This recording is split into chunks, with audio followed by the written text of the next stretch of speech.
Assalamualaikum warahmatullahi wabarakatuh. Perkenalkan, nama saya Metri Sustika dari kelas 22C Akuntansi NPM C1 C022154. Nah, di sini saya sekarang sedang menempuh di jurusan akuntansi Universitas Bengkulu di semester 2.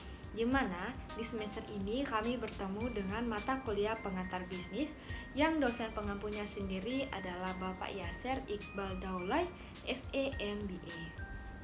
Nah, di salah satu tugas akhir dari mata kuliah pengantar bisnis ini sendiri adalah tugasnya untuk membuat tugas video yang dimana kita dianjurkan untuk menjelaskan kembali materi yang paling kita senangi yang telah dipelajari di semester 2 ini, tentunya di jurusan pengantar bisnis.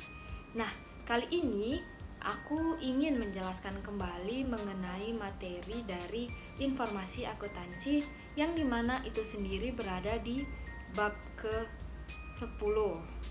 Nah, langsung saja kita ke penjelasan materinya. Baiklah, langsung saja di sini kita masuk ke penjelasan materinya. Di sini saya pertama akan menjelaskan mengenai pengertian dari akuntansi. Akuntansi sendiri adalah suatu proses yang terdiri dari 3 aktivitas utama, yaitu pengidentifikasian, pencatatan, dan pelaporan. Pengidentifikasian sendiri adalah salah satu aktivitas utama yang digunakan untuk menentukan sah atau tidaknya suatu bukti transaksi. Nah, yang kedua itu adalah pencatatan.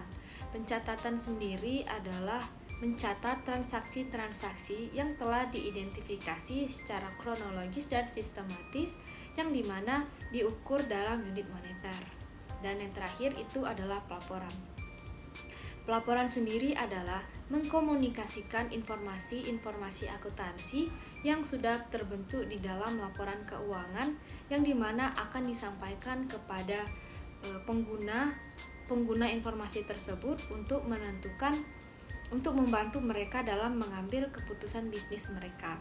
Nah, sekarang langsung saja kita masuk ke materi yang kedua, yaitu 2 bidang utama akuntansi. Yang pertama itu ada akuntansi keuangan, di mana suatu perusahaan ini berhubungan langsung dengan pengguna internal, yaitu dari dalam perusahaan.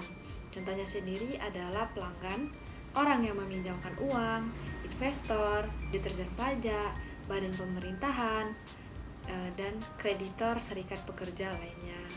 Sistem ini membuat laporan seperti laporan laba rugi dan neraca, yang dimana berfokus pada kegiatan perusahaan secara menyeluruh dibandingkan berdasarkan departemen atau divisi.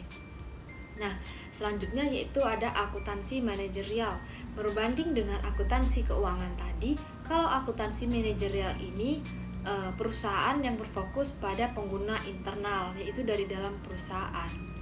Manajer di segala tingkatan memerlukan informasi ini untuk membuat keputusan departemen, memantau proyek, dan merencanakan kegiatan di masa yang akan datang.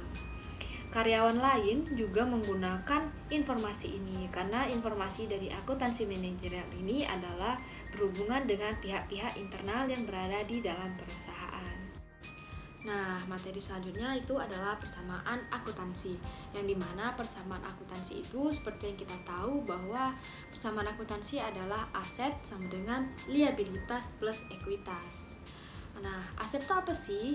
Aset sendiri adalah sumber daya yang dimiliki oleh perusahaan yang dapat dikendalikan dan dikuasai oleh perusahaan dengan tujuan untuk mendapatkan manfaat ekonomis di masa yang akan datang. Selanjutnya adalah liabilitas. Liabilitas sendiri adalah kewajiban atau hutang. Kalau kita mempunyai hutang, kita mempunyai kewajiban untuk membayar hutang tersebut. Nah, kalau ekuitas sendiri itu adalah modal.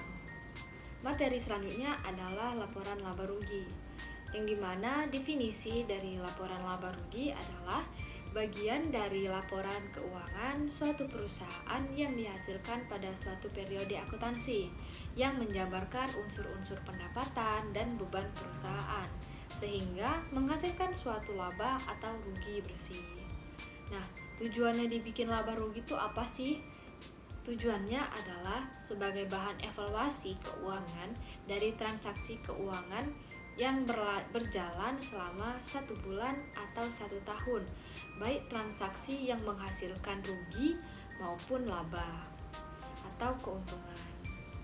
Nah, mungkin hanya itu materi yang dapat saya sampaikan pada video kali ini. Salah dan tutur kata saya mohon maaf. Apabila banyak kekurangan di video kali ini, kepada Allah saya mohon ampun. Saya akhiri. Assalamualaikum warahmatullahi wabarakatuh.